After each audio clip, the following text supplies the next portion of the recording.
लेह से 40 किलोमीटर की दूरी पर है खारदुंगला पास, जिसके रास्ते को हाईएस्ट मोटरेबल रोड कहा जाता है। खारदुंगला कहा जाता है कि 18,500 फीट की ऊंचाई पर है। हालांकि कुछ लोग कहते हैं ये ठीक नहीं है, तकरीबन 17,500 फीट की ऊंचाई पर है और ये हाईएस्ट मोटरेबल रोड भी नहीं है। इसके अलावा भी और बहुत सारे रोड्स हैं जो अब बन चुके हैं। खारदुंगला का रास्ता आर्मी के लिए बहुत इम्पोर्टेंट है, क्योंकि यही रास्ता आगे सियाचिन ग्लेशियर की ओर ले जाता है। मेरी दुनिया विद वीरा में मैं वीरा आपको भारत के कई हिस्सों में घुमा चुकी हूँ और इस बार तो मैं आपको बहुत ऊंचाई पर ले गई हूँ, है ना, लेह लद्दाख की ओर। अच्छा, जब हम लेह लद्दाख कहते हैं तो हमारे दिमाग में एक अलग सी पिक्चर बनती है। एक्चुअली जम्मू, कश्मीर और लद्दाख, इस तरह से 3 जगह पे इस पूरी टॉप एरिया को डिवाइड किया गया है। लद्दाख का जो हिस्सा इंडिया द्वारा गवर्न है उसकी कैपिटल है लेह।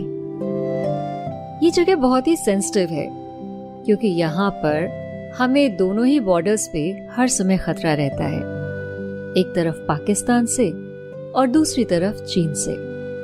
इसीलिए लेह में आपको हर वक्त आर्मी मूव करती हुई दिखाई पड़ेगी और इसीलिए लेह में हर तरफ आपको एक्सीलेंट रोड्स भी नजर आएंगे।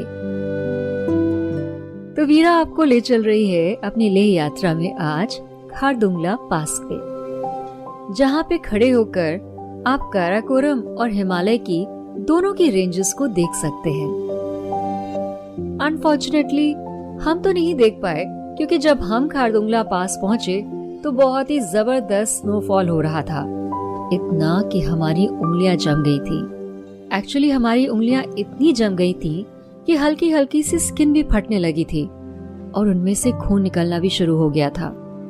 और जैसा मैं आपको बता चुकी हूँ कि प्लेन्स वालों को इस तरह की ठंड का अंदाज नहीं होता है, तो हम फिर भी उतने कपड़े ठीक से पहन के गए नहीं थे। इसीलिए हम ऑलमोस्ट फ्रोजन कंडीशन में आ गए थे। पर चलिए शुरुआत से शुरू करते हैं। खारदुंगला पास जाने के लिए हम सुबह सुबह शेयर टैक्सी में बैठ गए। एक बार फिर से होटल के मैनेजर ने हमारे लिए लंच और कॉफी पैक कर दिया था। शुरू में साउथ कुल्लू तक तो रास्ता काफी अच्छा है, चौड़ी सड़कें हैं, ज्यादा घुमाव भी नहीं है, आप बिल्कुल आराम से ग्लाइड करते हुए जा सकते हैं। दोनों तरफ लाइट ब्राउन कलर के पहाड़ हैं, जिन पर जब धूप चमकती है तो वो बिल्कुल सोने जैसे लगते हैं। तो वो सुनहरे पहाड़ नीले आसमान के बैकड्रॉप में और पीछे से झांकते हुए बादल और बर्फ के पहाड़, ये टोटल कॉम्बिनेशन बहुत ही ऑ इंस्पायरिंग होता है। तो हम इसे देखते हुए और इसका पूरा लुत्फ उठाते हुए आगे बढ़ते जा रहे थे। पर हमें ये नहीं मालूम था कि लास्ट के जो 16 किलोमीटर होंगे, जो नॉर्थ कुल्लू के होंगे, वो हमारे लिए बहुत ही चैलेंजिंग होने वाले हैं। तो हम सब दाएं बाएं लुढ़कते हुए जब उस बर्फीले कटीले रास्ते पर पहुंचे, जिसपे सिर्फ और सिर्फ बर्फ की चादर बिछी हुई थी, जिसपे हर एक पल लग रहा था कि गाड़ी फिसल करके खाई में गिर जाएगी, क्योंकि इन पहाड़ों पर गाड़ियां बहुत किनारे चलती हैं और बर्फ तो वैसे भी स्लिपरी होती है।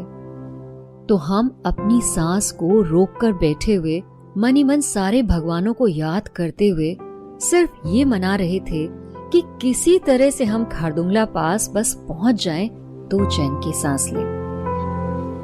रास्ता तो बहुत खूबसूरत था, लेकिन जब हम खारदुंगला पास पहुंचे तो हेवी स्नोफॉल हो रही थी, जिसकी वजह से चारों ओर सिर्फ धुंध ही धुंध था और बहुत ही ज्यादा ठंड। मुझे तो रोना आ रहा था ठंड के मारे। और तभी मैंने देखा कि मेरे बगल में एक विदेशी महिला फूट फूट के रो रही है और उनके साथ जो उनकी कंपनी थे वो उन्हें मनाने की भरपूर कोशिश कर रहे थे। रोते रोते वो एक ही बात कह रही थी कि मुझे नहीं पता था कि तुम मुझे ऐसी जगह लाकर बिठा दोगे। मेरी जान निकल रही है, मैं जिंदा यहाँ से लौट के नहीं जा पाऊंगी। मुझे लगा ये बंदी बिल्कुल सच बोल रही है, पर ये तो रो के अपना सारा गुबार निकाले दे रही है। मैं क्या करूं? पर फिर भी हमने खारदुंगला पहुंचकर उस किटकिटाती हुई ठंड में भी खड़े होकर फोटो जरूर खिंचवाई। और सामने एक छोटा सा पॉइंट बना है जहाँ पे सभी धर्मों के लोग आर्मी वाले आकर प्रे करते हैं। हमने वहां जाकर थोड़ी देर अपनी आंखें भी बंद करी। उंगलियां तो जैसे सुन्न हो गई थी। और खारदुंगला पास पर जो एक छोटी सी कैंटीन थी जिसमें चाय, फ्लास्क की चाय और मैगी आपको मिल सकती थी, वहां पे जाके हमें पता चला कि मैगी तो खत्म हो गई है, लेकिन हाँ, फ्लास्क में थोड़ी सी चाय बची है जो कि मात्र 2 कप है। तो हमने बिना कुछ सोचे समझे हुए वो दोनों चाय ले ली और मैंने, मेरी मम्मी ने और मेरे भाई ने, तीनों ने उस चाय को पीकर चैन की सांस ली। लगा थोड़ा सा शरीर को आराम आया है। और फिर बाहें फैलाकर खारदुंगला के माइलस्टोन पर फोटो खिंचा करके दांत किटकिटाते हुए नीले होठों के साथ हम वापस अपनी शेड जीप में आकर बैठ गए, क्योंकि भाई बाहर निकल के इतनी ठंड का सामना करने की मेरी हिम्मत तो बिल्कुल नहीं थी, और ना ही मेरे साथ किसी और की। हम जब जीप के अंदर से बैठ करके खारदुंगला पास को देख रहे थे तब हमें बहुत अच्छा लग रहा था, क्योंकि जीप के अंदर ब्लोअर चल रहा था। बाहर माहौल चाहे जैसा भी हो, अंदर बहुत सुहाना हो रहा था। बस एक ही मलाल यहाँ पहुंचकर मेरे दिल में रह गया कि मैं काराकोरम और हिमालय की वो रेंज नहीं देख पाई जिसकी तारीफ हर कोई करता है। पर कोई बात नहीं, हम जल्दी ही वहां से नीचे उतर आए, उसी तरह से डरे सहमे हुए, और हमने होटल में आकर चैन से रेस्ट किया। और शाम को सामने होटल के एक ढाबा था जो छोटी सी पहाड़ी पे बना हुआ था। वहां जाके हमने आलू के पराठे और कॉफी का भी मजा लिया। अगला दिन था हमारी सबसे लंबी जर्नी पैंगोंग लेक जाने का। भाई 3 इडियट्स के बाद से तो ये लेक बहुत पॉपुलर हो गई है, बट अगेन मैं तो 2006 में गई थी और ये मेरा एडवांटेज था, क्योंकि तब तक लोगों की इतनी मारामारी नहीं हुई थी इस लेक पर। तो हम पैंगोंग लेक जाने के लिए, जो कि तकरीबन 233 किलोमीटर है लेह से, सुबह 5 बजे निकल पड़े। इस बार हमें रास्ते में रुक करके अपना हेल्थ चेकअप भी करवाना था, हमें परमिट भी लेना था और हमें शाम तक अपने होटल भी वापस आना था। अब आप सोच सकते हैं कि 233 किलोमीटर जाना और आना एक ही दिन में कैसे पॉसिबल था। एक्चुअली ये बिल्कुल पॉसिबल है, क्योंकि इस रास्ते में एक ही पहाड़ है जो आपको क्रॉस करना पड़ता है। बाकी पूरा रास्ता वैली से गुजरता है और वो सड़क काफी चौड़ी है, तो उस पे आप आसानी से चले जाते हैं। पैंगोंग लेक जाने का हमारा रूट कुछ ऐसा था कि हमें चांगला पास होते हुए तांग से लुकुंग तक होते हुए पैंगोंग पहुंचना था। आपको तो पता ही होगा कि Pangong lake salt water lake है। पैंगोंग लेक डिस्प्यूटेड टेरिटरी भी है, क्योंकि चाइना और इंडिया ये लेक दोनों में ही है। रास्ता एक बार फिर से शानदार था। ठंडे रेगिस्तान को अपने दाएं और बाएं देखते हुए, उस चिकनी रोड का आनंद लेते हुए हम धीरे धीरे पैंगोंग लेक की ओर आगे बढ़ रहे थे। धूप में चमकते हुए लाइट ब्राउन पहाड़, सुनहरे पहाड़, ब्लू और गोल्ड का कंट्रास्ट एक बार फिर से हमारा साथ दे रहा था। रोड काफी दूर तक दिखाई पड़ रहा था। अगल बगल हरी घास का मैदान था और उसके छोर पर अचानक से उठते हुए पहाड़ थे।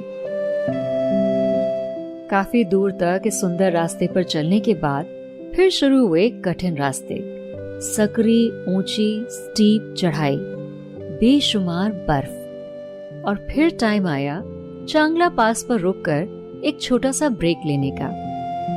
आपको बताऊं, इन रास्तों पर जगह जगह पुलिस चेक पोस्ट बने हुए हैं, जहां पर आर्मी के ऑफिसर्स रहते हैं। और उनकी सबसे प्यारी बात यह है कि वो अपने फ्लास्क में हमेशा चाय रखते हैं, और हमारे जैसे ट्रैवलर्स जब वहां पर रुकते हैं तो वो उन्हें चाय ऑफर करते हैं। Isn't it so cute? तो जब हम चांगला पास उतरे और हम उतरकर एक आर्मी टेंट में गए, तो वहां पे जो ऑफिसर्स बैठे हुए थे, उन्होंने मुझे, मम्मी और भैया को देखकर हम तीनों को गर्मा गर्म चाय ऑफर करी। तो बर्फ से ढके हुए उस पास पर टेंट के अंदर बिल्कुल दुबके हुए हमने जब वो गर्मा गर्म चाय पी तो हमने दिली दिल उनको बहुत दुआएं दी। और तब हमें समझ में आया कि हमारे देश के जो सैनिक हैं वो किन परिस्थितियों में रहकर हमारे देश की सीमा की रक्षा करते हैं। ये सिर्फ बोलने की बात नहीं है, हम तो वहां जाकर अपनी नीली उंगलियां और अपने फटे हुए होठों से ही परेशान थे, जो कि मात्र कुछ घंटों बाद खत्म होने वाला था। पर सेना के ये जवान, ये तो हमेशा वहां डटे रहते हैं, हमेशा इन परिस्थितियों का सामना करते हैं, अपने परिवार से, अपनों से दूर होकर, सिर्फ और सिर्फ अपने देश के लिए। हमें इनकी इज्जत करनी चाहिए, हमें इन्हें बेइंतहा प्यार देना चाहिए, क्योंकि हमारे देश के असली नागरिक तो ये हैं। खैर, हमने उनसे बहुत बातें करी। हमने उनसे उनकी फैमिली के बारे में पूछा। उन्होंने हमें अपनी फैमिली की फोटो भी दिखाई। थोड़े से गाने भी हम लोगों ने मिलकर साथ में गाए।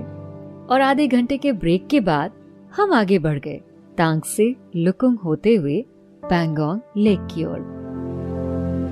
Can I please share a secret with you?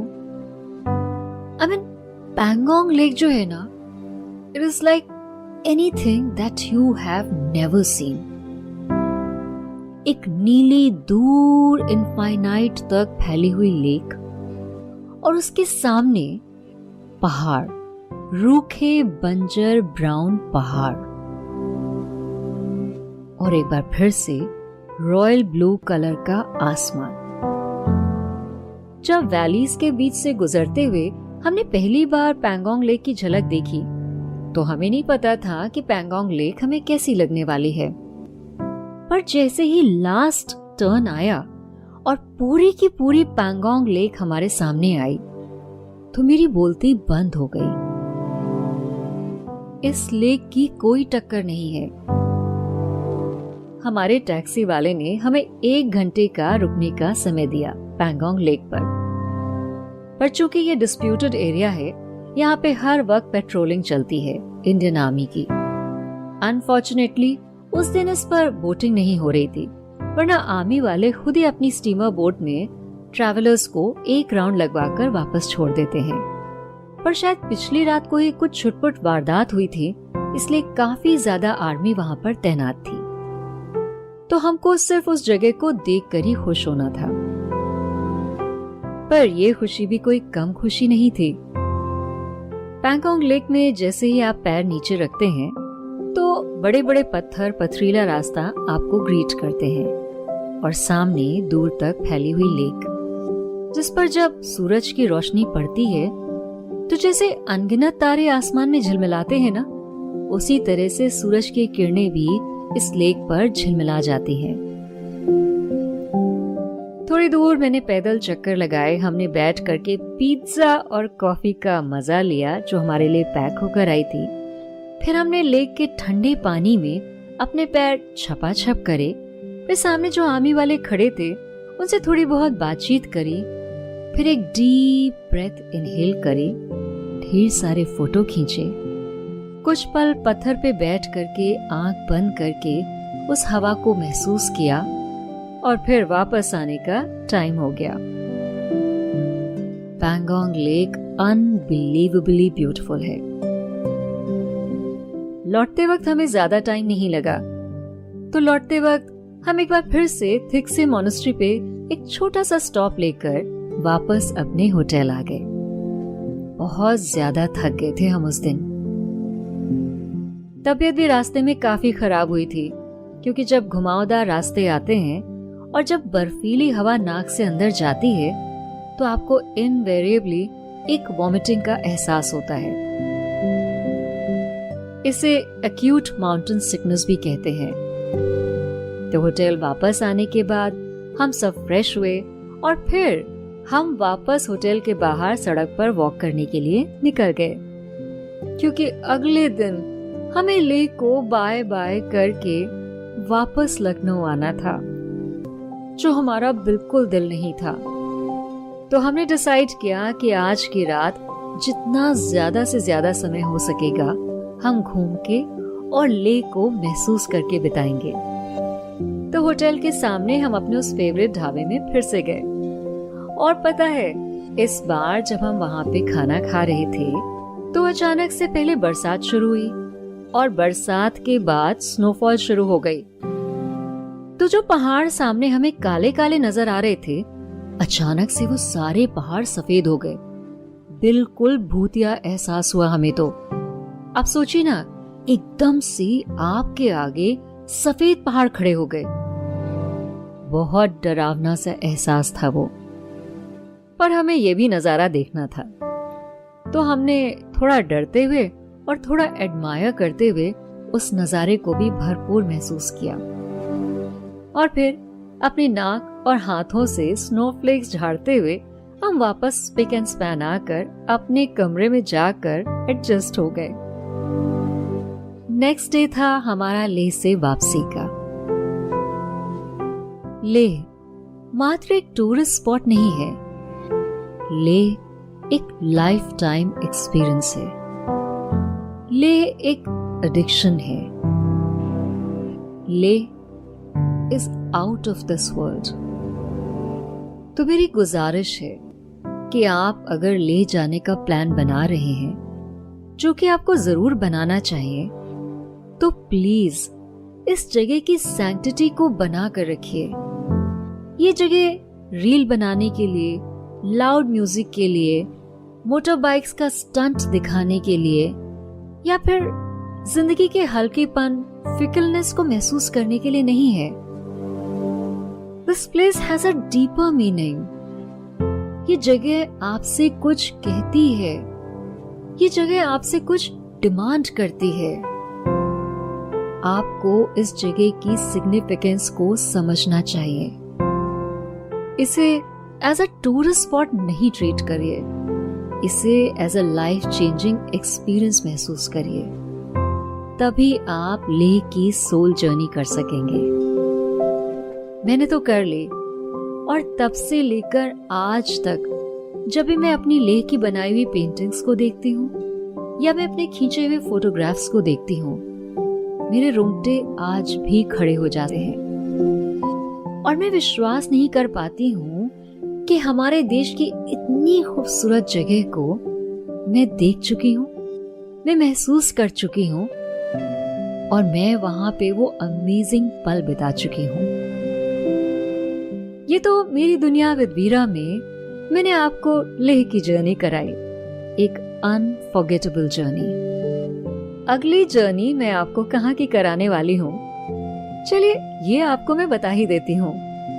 एक बार फिर से मैं आपको साउथ की ओर ले चलूंगी, और इस बार मैं आपको महाबलीपुरम, कांचीपुरम और तंजौर ले जाऊंगी।